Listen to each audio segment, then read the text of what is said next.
Paranormal. The flying disc has been found.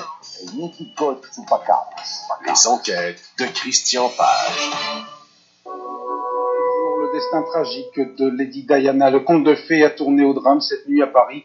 À 36 ans, Lady Di a trouvé la mort dans un accident de voiture en compagnie de son nouvel ami, le milliardaire égyptien Dodi Al-Fayed. Leur voiture, poursuivie par des paparazzi à moto, roulait à très très grande vitesse lorsque le conducteur en a perdu le contrôle.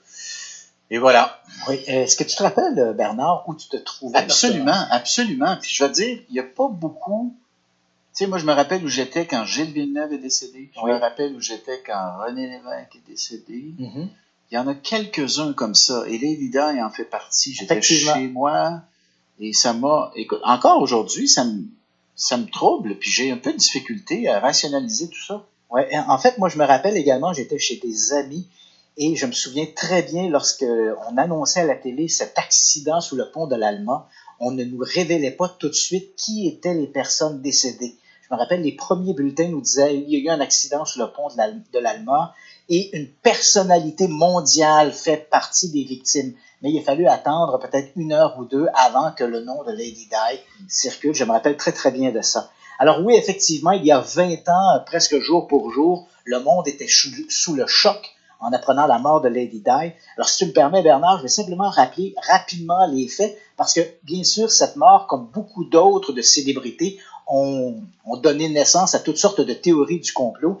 Alors, pour ce qui est des événements qui sont bien connus, documentés, on sait que le 31 août 1997, à minuit 20, 4 personnes ont quitté le Ritz à Paris. Le Ritz, un hôtel luxueux qui appartient d'ailleurs, ou qui appartenait au père de Dodi Al-Fayed, Mohamed Al-Fayed, et qui est un homme d'affaires, puis avouons-le, un peu sulfureux, qui a trempé dans des commerces un peu nébuleux. Il s'était même vu refuser la citoyenneté britannique, justement, à cause de ses affaires un peu louches. Quoi qu'il en soit, donc, ce soir du 31 août 1997, à minuit 20, Lady Diana quitte l'hôtel avec son ami de cœur, Dodi Al-Fayed. Ils montent à bord d'une Mercedes. Ils ont avec eux un garde du corps qui s'appelle Trevor Rhys-Jones et le chauffeur Henry Paul. 3 minutes plus tard, alors qu'ils sont sur la voie Georges Pompidou, il faut savoir que sous le pont de l'Alma, la voie Georges Pompidou, les 2 voies qui sont à contresens sont séparées par des piliers de béton. Et à ce moment-là, le chauffeur, qui est en état d'ébriété, en fait, il a 3 fois le taux normal de toxicité alcoolique. Et à ce moment-là, il tente d'échapper à des paparazzis qui ont pris en chasse la fameuse Mercedes. Il fait une embardée et la voiture, malheureusement, va heurter de plein fouet l'un de ces piliers de béton. Sur le coup, le chauffeur Henry Paul décède, Dodi Al-Fayed décède également. Trevor Rhys-Jones et la princesse Diana sont conduits à l'hôpital de la Salpêtrière, un hôpital célèbre à Paris. Malheureusement, Trevor Rhys-Jones sera le seul à survivre et on va prononcer durant la nuit la mort de Lady Diana. C'est ça, elle n'est pas décédée sur le coup. Non. Hein? Et d'ailleurs, corrige-moi si je me trompe, mais est-ce qu'elle n'avait pas prononcé quelques mots? Absolument, et c'est bien que tu me mentionnes ça. Encore ce matin, je lisais un des pompiers, des équipes d'urgence arrivées sur place immédiatement après l'accident, encore ce matin, racontait que lorsqu'il est arrivé, la princesse Diana était encore vivante. Elle lui a dit en anglais « What's happening? Qu'est-ce qui arrive? » Et à ce moment-là, elle était consciente. Il dit qu'elle a fait un arrêt respiratoire à ce moment-là. Il lui a fait un massage. Elle est revenue à la vie à ce moment-là. Et quand on l'a transportée à l'hôpital, lui-même était persuadé qu'elle survivrait à ses blessures. Malheureusement, quelques heures plus tard, ses collègues lui ont annoncé qu'elle était décédée. Et est-ce qu'on sait, rappelle-moi, elle est décédée, est-ce que c'était une hémorragie cérébrale? Est-ce que c'était un arrêt cardiaque? Les blessures étaient, en fait, c'est une hémorragie générale. En fait, elle avait plusieurs organes de toucher et évidemment, on n'a pas pu contrôler, on n'a pas pu endiguer l'hémorragie. C'est comme ça qu'elle est décédée. Et tu comprendras que une mort comme celle-là, dans la culture des théoriciens du complot, c'est toujours propice à imaginer toutes sortes de trucs. Et c'est vrai que dans le cas de la princesse Diana, c'est vrai que des gens ont mis un peu l'épaule à la roue.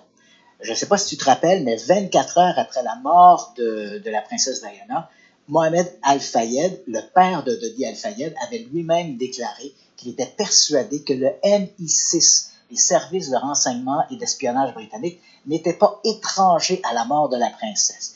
Et peu de gens savent que le même jour, le leader libyen, Muammar el-Kadhafi, avait fait une allocution à la télévision et il avait dit d'ailleurs qu'à son avis, la mort de la princesse Diana était également un complot parce que la couronne britannique ne voulait pas qu'une princesse britannique épouse un arabe musulman. Vraiment? Ouais. Il a dit ça? Ouais, absolument. Alors là, tu vois, donc, on vient de mettre la table pour toutes les histoires de complot. Et il y en a eu. Et il y en a eu. Un autre. Et Ouais. encore aujourd'hui, je faisais une entrevue, c'est hier ou avant-hier, avec un journaliste en Grande-Bretagne.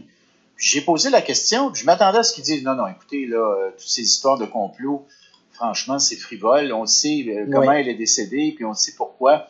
Puis il n'est pas question que les services secrets britanniques soient impliqués. Pas du tout, c'est pas ça qu'il m'a dit. Il m'a dit, vous savez, il y a encore des questions, Voilà. Les théories du complot sont encore alimentées. Oui. Et parmi les théories les plus en vogue, il y en a une qui était, le complot aurait été orchestré par le prince Charles parce qu'il voulait se remarier avec Camilla Parker Bowles. Ce qui est fait maintenant. Ce qui est fait maintenant, qui était qui était sa confidente, même à l'époque. C'était sa maîtresse. Ça a toujours été sa maîtresse. Cela étant dit, je suis pas en train d'accréditer par mes propos, j'espère, cette idée-là. Je crois pas, moi, qu'elle a été tuée dans un complot par qui que ce soit. Voilà. Là. Moi non plus. Non, c'est ça. Moi non plus. Mais c'est enfin, vrai. Un de ceux-là, c'était le prince Charles. On a également soutenu que la princesse Diana se préparait à se convertir à l'islam. Alors, quand on sait comment fonctionne le système, disons, la culture religieuse en Grande-Bretagne, parce qu'en Grande-Bretagne, le souverain est également le souverain spirituel. Hein. Il est à la tête de l'Église anglicane. Absolument. Donc, imaginez que la princesse Diana, la princesse de Galles, se convertissent à l'islam. Ben, certains y ont vu là-dedans une sorte de, une attaque contre la monarchie. La monarchie, absolument. Donc, on s'est dit, voilà, la couronne britannique aurait peut-être souhaité le décès de la princesse Diana.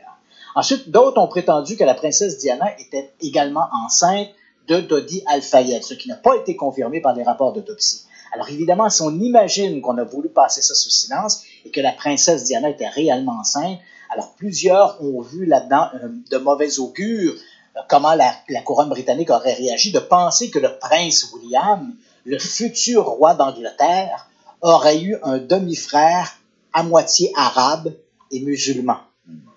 Quel drame. Voilà. Et évidemment, dans les théories un peu plus loufoques, bien sûr, au moment où la princesse Diana était en chapelle ardente, la famille Spencer n'a pas demandé à ce que le cercueil soit ouvert, et on n'a pas vu non plus la dépouille de Dodi Al-Fayed. Alors certains ont prétendu que le couple en question était toujours vivant. Alors on peut se demander s'ils ne sont pas toujours... ils n'ont pas été rejoindre Elvis et Michael Jackson sur cette fameuse île où tous les grands de ce monde trouvent refuge à la fin de leur vie. Et Catherine, notre chroniqueuse culturelle, qui vous fait dire, chers auditeurs, qu'il y a un documentaire ce soir à 20h diffusé sur CTV et NBC qui met en vedette, je pense qu'on peut le dire comme ça, le prince Harry et le prince William. Et c'est la seule fois que les princes ont parlé et parleront du décès de leur maman 20 ans plus tard. Donc ça s'intitule Diana 7 Days. Donc, Diana, 7 jours, c'est le titre du documentaire qui sera diffusé ce soir à 20h sur CTV et NBC. Donc, c'est Catherine qui nous en informe. C'est assez amusant. Là, je viens de revenir sur l'histoire de la princesse. Tu sais qu'en 1997, quand il y avait eu cette enquête lors du décès de la princesse Diana, les autorités de la police française avaient conclu que tout ça n'était simplement dû qu'à un accident, un écart de conduite de la part du chauffeur Henri Paul, qui avait un taux de 1,78 mg d'alcool dans le sang. Et ça, c'était la conclusion en 1997 des autorités françaises. En 2004, les autorités britanniques ont demandé une réouverture sur la mort de Lady Diana. À cause de toutes ces théories du complot. Toutes ces théories du complot. Et l'enquête s'est terminée en 2008 avec les mêmes conclusions auxquelles était arrivée la police française, à savoir un simple accident. Ce sont des conclusions auxquelles j'adhère personnellement, mais je sais qu'il y a beaucoup de gens qui doutent encore aujourd'hui. On va s'arrêter et au retour, on a plusieurs autres sujets. On va parler de la Chine, on va parler d'une maison hantée et si on a du temps, on va parler des diamants de Saturne et d'Uranus. Absolument. Alors, de retour à Mythes Complot, avec Christian Page, l'enquêteur du paranormal, parlant du paranormal. Les fantômes. Est-ce que tu y crois, toi, Bernard? Sérieux, j'y crois pas. Hein? Non, pas pantoute. Tu crois pas, toi? Non, j'y crois pas, mais j'aime ça, les histoires de fantômes, pareil. Je te sais un féru de politique. Est-ce que le nom de Kevin Vickers te dit quelque chose? Pas du tout. Pas du tout. Écoute, je te rappelle. C'est qui? Oui, voilà. Je sens que tu vas me le dire. Mais c'est vrai que c'est en politique fédérale. Hein? Ah, mais je m'intéresse à tout. C'est un ancien agent de la GRC et probablement que tu vas te rappeler de lui, il était le chef de la sécurité du Parlement. Et lors des événements dramatiques du 22 octobre 2004, tu te rappelles? Il est intervenu pour... Voilà. C'est lui qui a abattu neutraliser, finalement ouais. le tireur fou, un type qui s'appelait Michael Zeaf Bibo. Absolument. Et ça avait commencé au monument des morts, je crois. Oui. Et ensuite, ça s'est transporté sur la colline parlementaire. Évidemment, ce monsieur Vickers a été honoré pour son geste de bravoure. Il a été éventuellement, en 2015, nommé ambassadeur du Canada en Irlande. Donc, c'est lui qui occupe maintenant cette fonction. Et voilà qu'il y a quelques jours, et c'est là que ça devient amusant, il y a quelques jours, sur sa page Facebook, il a confié à ses quelques 5000 amis que la maison officielle de l'ambassadeur du Canada à Dublin était hantée. Oh! Et là, voilà qu'il raconte, il dit, écoutez, depuis que j'ai aménagé ici, je ne croyais pas aux fantômes, mais depuis que je suis ici, à la Glenmire House, c'est le nom de cette résidence, il dit, voilà que j'ai entendu des souffles, comme si quelqu'un respirait dans ma nuque. J'ai entendu des sortes de bruits de chaîne alors que je me trouvais au living room, des bruits de chaîne qu'on jetait sur le sol dans la cuisine. On entend des bruits de pas parfois dans les escaliers, à un point tel que même les domestiques à l'intérieur de la maison refusent de monter à l'étage de peur de se retrouver nez à nez avec le fantôme. Oh, est-ce qu'on sait c'est le fantôme de qui ou de quoi? On croit que ça pourrait être un fantôme d'un patriote britannique qui serait mort durant une sorte de manifestation contre l'IRA. Parce que l'IRA, faut pas se le cacher, les Irlandais, au 19e siècle, à l'époque, durant l'époque victorienne, et à la fin du 19e siècle, en fait, ils ont fait sauter plusieurs bombes à Londres. Et on croit que une des victimes, qui était un patriote britannique qui se battait justement contre ces Irlandais, pourrait être le fantôme de la résidence en question. Pourquoi il se serait transporté à Dublin, ce patriote britannique? C'est un fantôme. Ouais, parce que faut pas se poser trop de questions sur la psychologie des fantômes. Tu as raison, Mais ce qui est amusant ici, tu comprendras que l'histoire en a fait sourire plus d'un, et a commencé par Pat Binns, qui est l'ancien premier ministre de l'île du Prince-Édouard, qui a été battu en 2007, qui a été là, il y a eu 2 ou 3 mandats, je crois, M. Binns. Et ensuite, il a été nommé à son tour, lui, ambassadeur du Canada en Irlande. Et il a occupé la même maison de 2007, je crois, à 2010. Et il n'a jamais eu la moindre manifestation de type paranormal dans la maison. Il a écrit, lui, que durant cette occupation, non seulement il n'avait pas vu de fantôme, ni sa femme, ni ses enfants. Donc, pour lui, toute cette histoire, il remet en question... On est soulagé. Oui, il remet en question l'imagination de M. Vickers, et on a le même son de cloche de la part de M. Lowes, qui est celui qui a vendu la maison au gouvernement canadien, qui lui dit, les gens qui habitaient cette maison-là avant, ils l'ont habitée de génération en génération, et aucun d'entre eux n'a jamais rapporté la moindre manifestation. OK, il faudrait qu'il l'enregistre. La prochaine fois qu'il entend des sons, il faudrait qu'ils enregistrent. Ça pourrait te faire une suite. Là, Bernard, tu poses la question 100 000 $. Avoir des preuves du paranormal, c'est c'est toujours compliqué. On n'a jamais l'appareil photo sous la main, jamais l'enregistrant. Tu sais que le milieu du paranormal, c'est l'univers de la photo floue. Oui, non, c'est vrai. Oui. Puis c'est l'univers aussi de ceux qui doivent croire sans preuve. Oui, absolument. Alors, des pluies de diamants. Voilà qui va plaire aux dames. Des pluies de diamants. Écoute, à la grosseur qu'ils sont, ça pourrait plaire aux hommes parce que. Oui, effectivement. Et écoute, on sait, on n'entrera pas dans un cours d'astronomie ou d'astrophysique, mais tu sais que les grandes planètes joviennes du système solaire, Saturne, Uranus, par exemple, sont des sortes de boules de gaz. En fait, ce sont des planètes qui sont des boules de gaz tellement compressées qu'à l'intérieur, elles vont séparer les particules qui la composent. Et parmi les particules qui la composent, on a notamment du carbone et de l'hydrogène. La pression est si grande que l'hydrogène et le carbone sont séparés, et du carbone pur, et là, évidemment, c'est propulsé dans l'atmosphère. Et est-ce que tu sais, Bernard, qu'est-ce que du carbone pur? Tu vas me dire, c'est du diamant.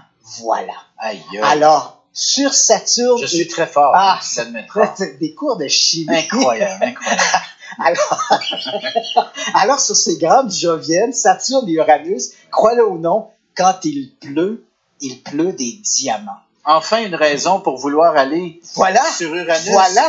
Plutôt que sur Mars, peut-être. Se convertir en astronaute. Ben oui, mais voilà. écoute, je veux financer des expéditions sur Mars. Allons d'abord. Ben oui, faisons le plein de diamants. Voilà. Et c'est quand même plus agréable de savoir qu'il y pleut des diamants que sur Vénus, où il pleut de l'acide sulfurique. Ah, oui. Tu vois, autre lieu, autre mœurs, hein? Oui, tout à fait. Dur pour les parapluies, de l'acide sulfurique. N'est-ce pas?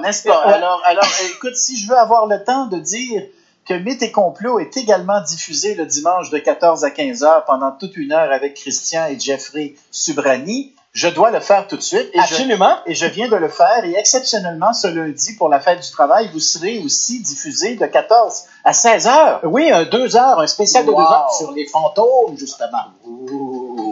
Merci, Christian Page. Ça fait plaisir, Bernard. Et merci.